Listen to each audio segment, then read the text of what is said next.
বউকে দেখলে আমরা কি বলবো? পারবা ইনশাআল্লাহ? এই যে পারবা? তাহলে কিন্তু ছোট বাচ্চা ও যদি পারে সিরাজগঞ্জে ব্র্যান্ড তার প্রমাণ হয়ে যাবে যুবক ভাড়া, ঠিক কিনা বলো? আসো। আরে বেটা দৌড় দিয়ে তোর বিয়ে হবে না দৌড় না দিয়ে? মাশাআল্লাহ মাশাআল্লাহ। আসো বাবু, তুমি এই পাশে আসো, এই পাশে আসো। এই যে হ্যান্ড মাইকটা কোথায়? হ্যান্ড মাইকটা দাও, সালাম দাও সবাইকে একটা। আসসালামু আলাইকুম ওয়া রাহমাতুল্লাহি ওয়া বারাকাতুহু। আরে ভাই, আপনারা ওকে অ্যাপ্রিসিয়েট করবেন। ও যখনই উত্তর দিয়ে দিবে, 1 নাম্বার নিয়ম, আপনারা সবাই মিলে বাঘের মতো বাঘের কণ্ঠে বলবেন, বলেন সবাই মারহাবা। আরেকবার বলেন সবাই মারহাবা। এই পিচ্চিকে আমরা ওয়েলকাম জানাই। আল্লাহ ওকে উত্তর দেওয়ার তৌফিক দান করুন, পড়েন সবাই আমিন। ওকে আমি খুব সহজ ভাবে প্রশ্ন করবো, আশা রাখবো সে পারবে।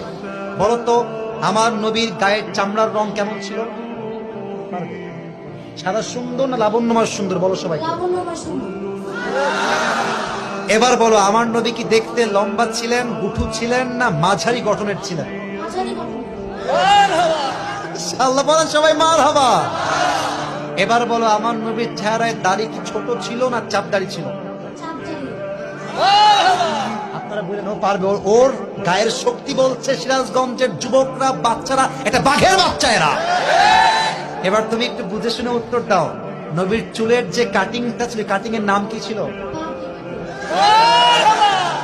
আরে বলেন সবাই মারহাবা।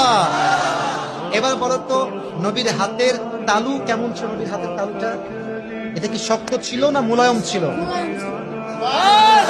ওকে অপশন দিলে যে রাইট অপশন সেটাই সে চুজ করছে, বলেন সবাই মারহাবা। 1 নাম্বার সে পাস, 1 নাম্বার সাবজেক্ট শেষ। 2 নাম্বার বলো তো, আমার নবীর সম্মান আল্লাহ বোঝাবার জন্য যখন মালাকুল মউত নবীর কাছে আসলেন, নবীর রূহ কি এসেই কবজ করলেন, নবীর কাছে পারমিশন চাইলেন? বলেন সবাই মারহাবা। আচ্ছা বলো তো, নবীর আদর্শের ক্ষেত্রে নবী বাবা হিসেবে যখন ফাতেমাকে বিয়ে দিবেন, ফাতেমার কাছে এসে, এটা ওর জন্য বোঝা একটু কষ্টকর, তাই বোঝাবার স্বার্থে সহজ করছি। বাবা হিসেবে ফাতেমার কাছে এসে নবীজি কি বললেন বিয়ের ব্যাপারে? এসেই বললেন বিয়ে দিয়ে দিব, না তুমি রাজি আছো কিনা মা তাই বলো, কি বলেছেন? তুমি রাজি আছো? এর চাইতে সহজ আর হতে পারে না, ঠিক কিনা বলে? আচ্ছা এবার তুমি বলো তো, নানা হিসেবে নবী কেমন ছিলেন? আমি বলার জন্য একটা হাদিস বলেছিলাম, যখন হাসান হোসাইন আসতেন নানার কাছে, হাসান আর হোসাইন সালাম দিতেন আগে না নবী নিজেকে সালাম দিতেন?